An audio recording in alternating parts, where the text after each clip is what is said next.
Hey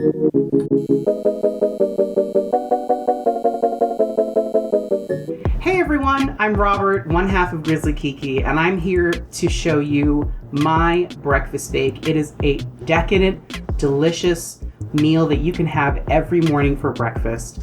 It freezes wonderfully and it reheats beautifully in the microwave, and you're gonna love it. So without further ado, let's get started. Welcome to our kitchen. We're gonna get started with some fun chopping.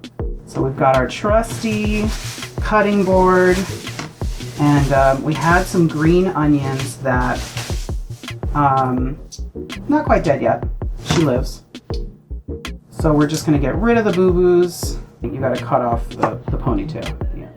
I'm not good at chopping. Like, let's be honest here. Chopping sucks, right? If I could put this through a machine and the machine could chop it for me, that would be great. These are banana peppers. If you like a little kick, go with these. And you end up with little pieces like that. That's really what you're looking for. Let's get these chopped up and move on to browning our sausage.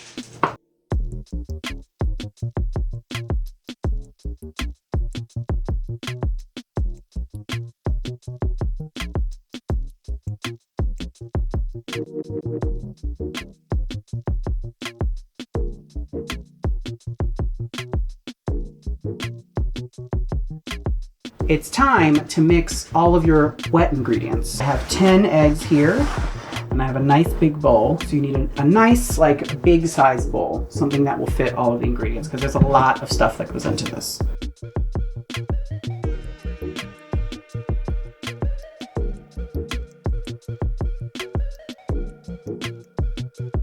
You're now going to add your cheeses.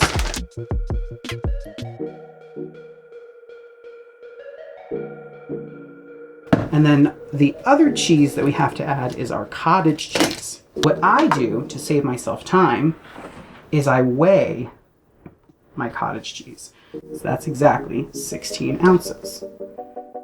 Let's see, let's do a rough estimate. It's usually about to there. And you know, if you end up with a little extra, it's not a big deal. See, we were almost there. Let's take a spoonful out, see what that does. Ooh. I think I didn't add that spoonful yet.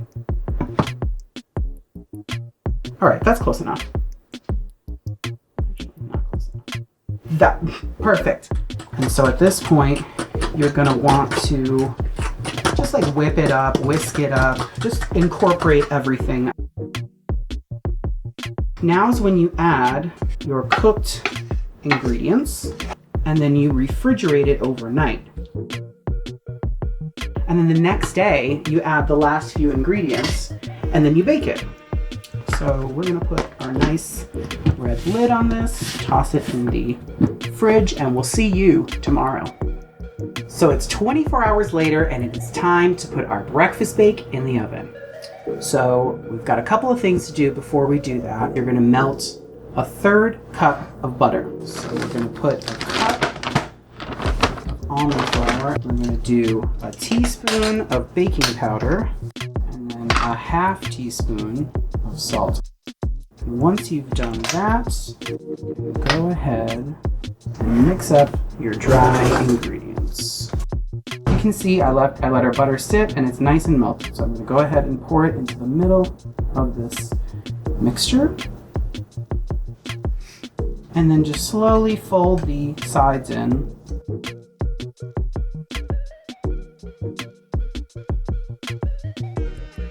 Now that we have that all set up, I'm gonna grab, you see it's got a very like gelatinous texture from having sat in the fridge overnight. So you go ahead, pour that in, and that's this fork's not gonna take care of that. Let's grab a spatula. You really want to get all of that biscuit dough in there. You don't want to leave any behind. Once you've done that, you're basically going to stir. Just really give it that elbow grease. All right, we're going to set that aside and we're going to grease our baking dish.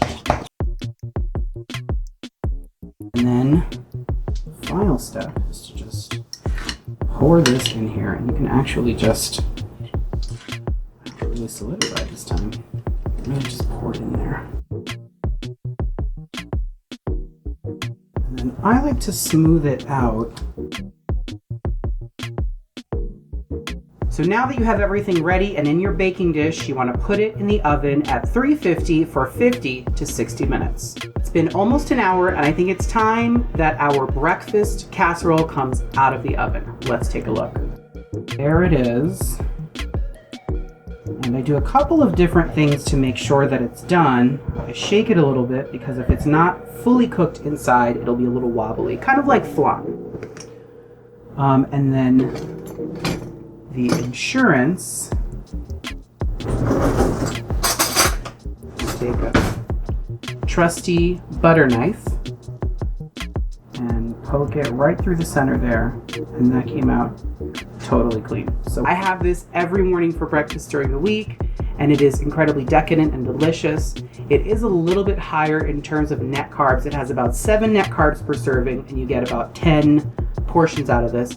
So if you like this recipe and you want to see more from our channel, please subscribe, like this video, share it with everyone you know, I mean everyone. And be sure to hit the notification button so you are notified every time we post a new video. And until next time, stay keto.